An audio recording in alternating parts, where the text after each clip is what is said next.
Alam niyo maganda talaga na may Supreme Court, eh. Ay, bakit nga po yung mga amo ng mga 'to, 'no, yung apo nito ni Coco, yung amo nito ni Pimentel, yung amo nito ni Risa Ontiveros nagmamadali. Alam niyo po, kinakailangan nila ang sumunod na presidente kay BBM kaalyado nila o kamag-anak nila. Bakit po? Ngayon pa lang, nasa power pa sila, nalalantad na sa mga tao yung mga pinagagawa nila, lalo na sa salapi. Ilan po nakasalang sa Supreme Court? Yan na lang, PhilHealth, mukhang hindi po sila makakalusot dyan. In power pa sila, very legal pa ang ginagawa. Nalalantad na po sila yung ginagawa nila. Paano pa po yung pag nawala na po sila sa power at yung mga hindi pa natin alam, malalantad. Ito po yung alam po ng lahat to, yung direkta, sinasabi ng lahat. No?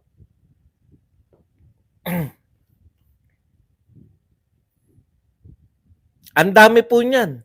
Sa GAA, ito pong PhilHealth, 3. Meron pa pala kay BP Sara. Meron pa pala yung petition pa ng mga vlogger. Panay po nakasalang yan. Panay po kino-question yung pagpapatupad nitong mga congressman. Sa halo-halo po yan. Lahat po ng mga tao nito ni lahat po. Oy, Placido, long time no look. Tagal mo na ako hindi dinadalaw dito. Lahat po ng mga kabalbalan nila nakasala. Iba pa po yung nakasampa pa na totoong kaso. Kaso po to, ha. Kaso po sa ombudsman. Iba pa po yung question sa Supreme Court ng constitutionality ng GAA 2025 o yung budget ng 2025. Iba pa yung sa PhilHealth. Iba pa yung sinampa ng mga vloggers. Sangkatutak po ang harap na kaso. Paano pa pag natanggal na hindi nila kamag-anak at hindi nila kaalyado yung susunod na Pangulo? Tsak yan, walang mauulitan. Yung mga kinaso sa mga tatay, mas marami pa.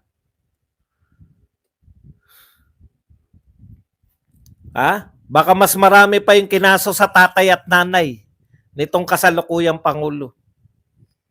Ano sabi ni Claire? Tinanong siya sino ba nag-imbita sa'yo? Ayaw sagutin.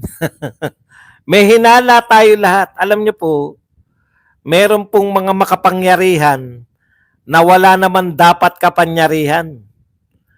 Yan po yung lantad na alam natin lahat na hindi po pinapangalanan.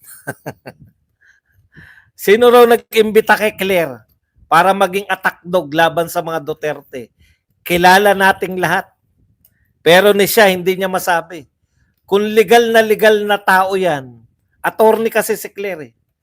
Kaya alam niya na baka yung nag-imbita sa kanya, baka wala namang power, totoong power, legal na power para mag-imbita at yung mga nagdi-deny ba na wala akong kinalaman sa mga appointment noong araw pa.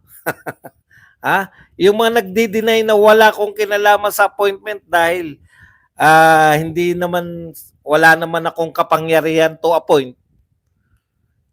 Kaya attorney kasi. Attorney kasi si Claire, kaya hindi niya pwedeng banggitin yun. Pero tignan nyo yung hindi attorney. Si Professor, sino yung matanda na nag-resign na? O pinalaya? Ano na nga pangalan niya? Professor na UP? Na andal-dal-dal dati, tapos pinalayas na. Hindi si Carlos. Hindi attorney yun. Kaya nababanggit niya na, si Clarita Carlos. Siya, nabanggit niya, di ba? Thank you very much.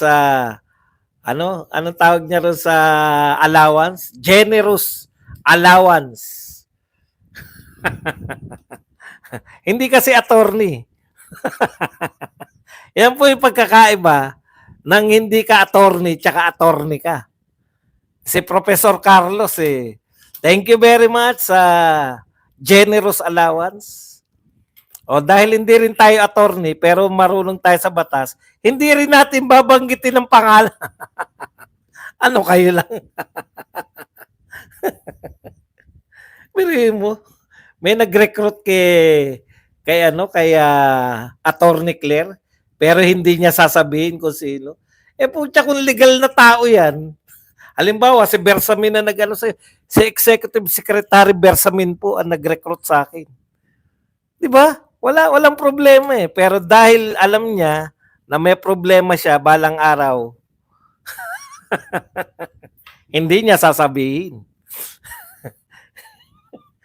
Siya nga, hindi sinasabi. Bakit naman natin sasabihin? Okay, balik po tayo rito sa issue. No? Balikan lang po natin. Si Claire, wala na. Claire, ito sagutin mo. Huwag yung attack lang kayo na attack sa Duterte. Ang dami yung kinakailangan paliwanag.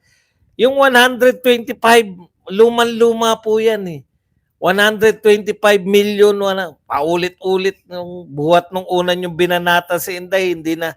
Yan pa rin hanggang ngayon yung binabanat nyo, 125. Daan-daang bilyon daan-daang bilyon.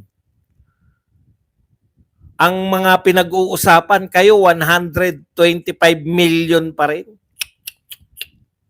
Claire, wag lang atake ng atake. Putya, tinatanong ka, anong masasabi nyo na nakabalik na yung droga sa Pilipinas? Sa Davao ba? Kasalanan niya ng executive. Sa Davao lang ang sinagot mo. Ang sinasabi sa iyo, nakabalik na yung droga sa buong Pilipinas. Bigla mong sa Davao. Trilyon pa pala. Hindi lang po daan-daang bilyon. Trilyon. Tapos, ibabanat nyo lang lagi sa 125 million. Okay.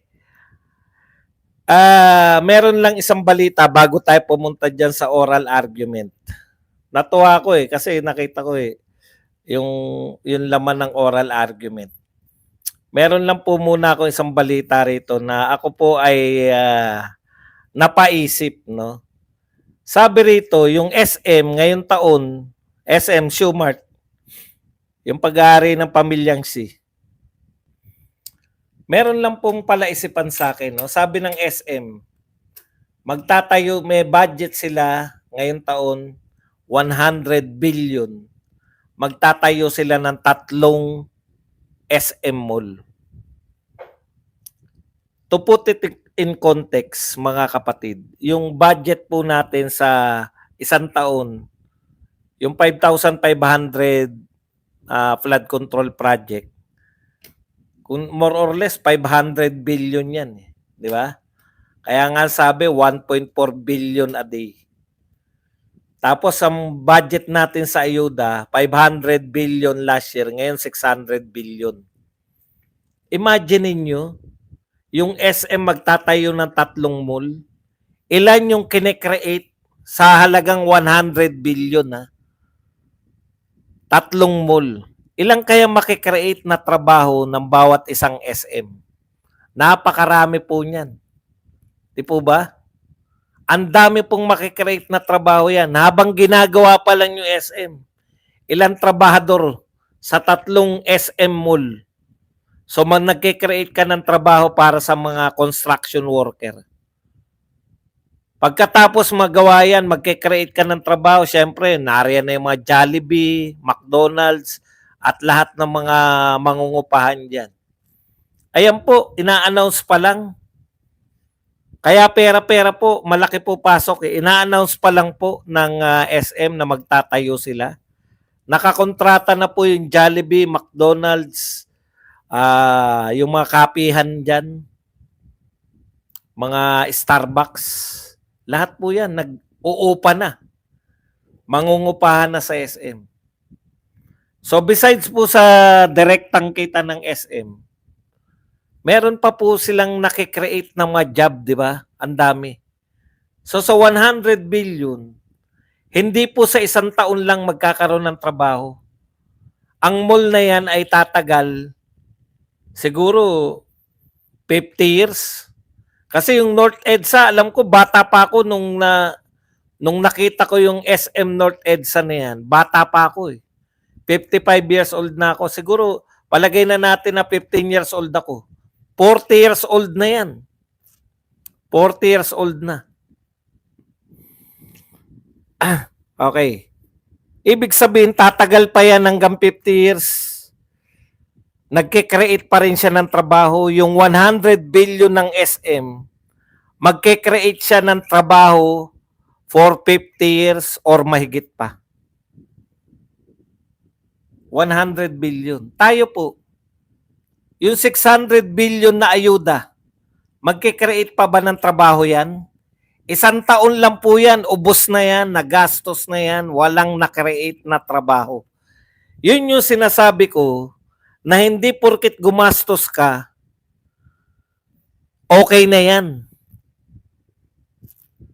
No?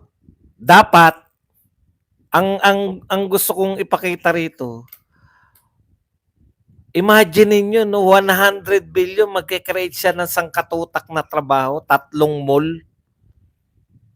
Ilang kaya makikreate ng 600 billion? Ilang mall? 3 kada 100 billion. Eh. Makakapag-create siya ng trabaho. Imagine niyo. $1 billion, $2 billion, may creation ka na ng trabaho. Anyways.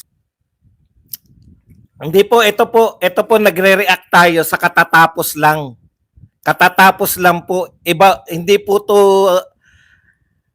mayroon po, sa mga nagagalit po, bakit ayaw nila yung ibalita, yung gusto nilang ibalita.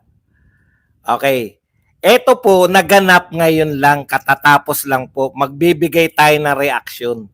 Kung ayaw nyo po nung aking topic, paalala ko lang po, kung ayaw po ninyo nung aking topic, pwede na po kayong pumunta muna sa paborito nyong mga vlogger na gusto po ninyo. Huwag nyo po akong turuan ng topic ko.